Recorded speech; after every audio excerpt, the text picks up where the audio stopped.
Bismillahirrahmanirrahim. Assalamualaikum warahmatullahi wabarakatuh. Syukur alhamdulillah kita masih dipertemukan kembali di channel ini.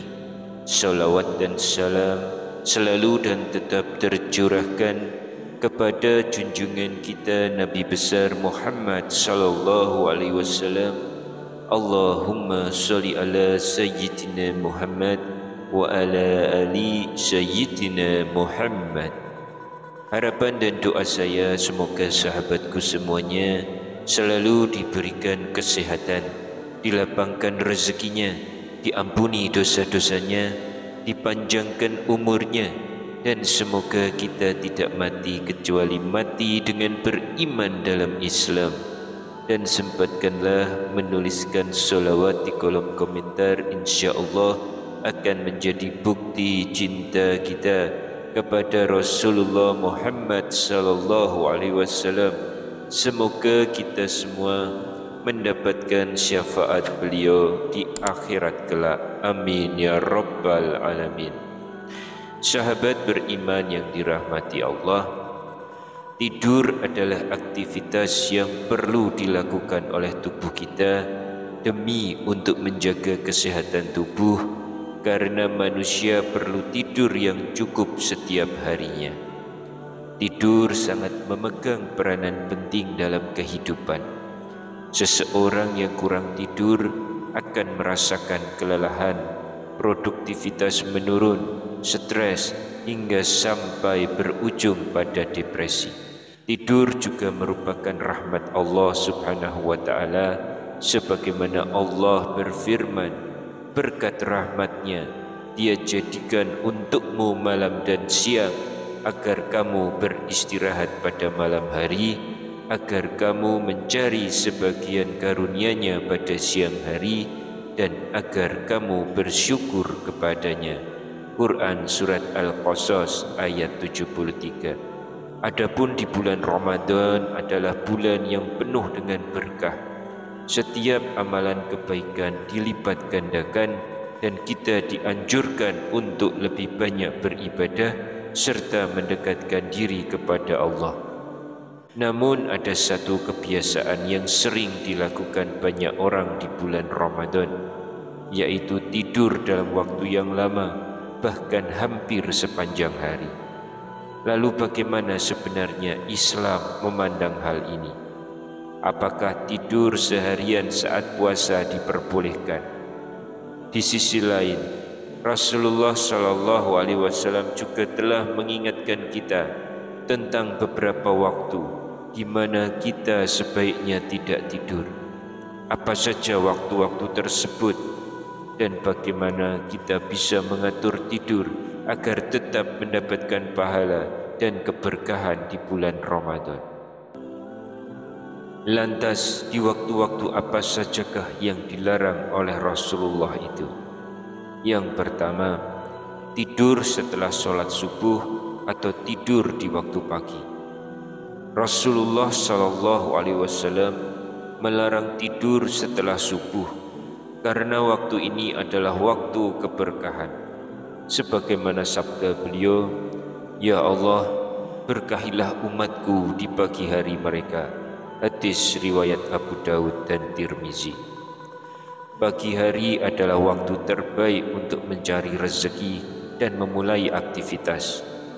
Tidur di waktu ini dapat mengurangi produktivitas dan keberkahan dalam hidup. Lalu yang kedua, menjelang waktu asar. Tidur di waktu ini bisa membuat seseorang merasa lelah dan malas ketika bangun, sehingga bisa kehilangan waktu asar atau melaksanakannya dalam keadaan lalai.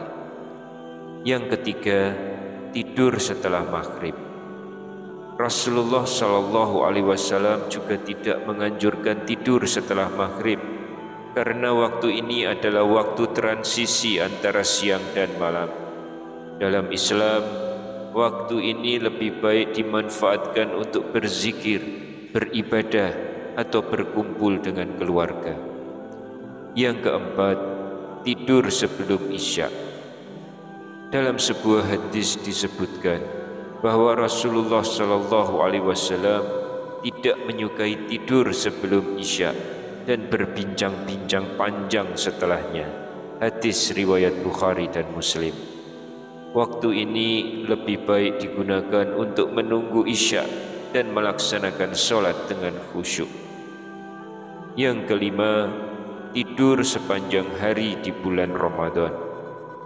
Ada beberapa hadis yang mengatakan jika tidur saat puasa maka dianggap sebagai suatu ibadah. Salah satu hadis yang paling sering disebutkan adalah dari Abdullah bin Abi Aufa. Ia berkata, Rasulullah SAW bersabda, tidurnya orang puasa adalah ibadah. Adapun hadis yang lain berbunyi, tidurnya orang puasa adalah ibadah, diamnya adalah tasbih, doanya dikabulkan, dan amalannya pun akan dilipat gandakan pahalanya.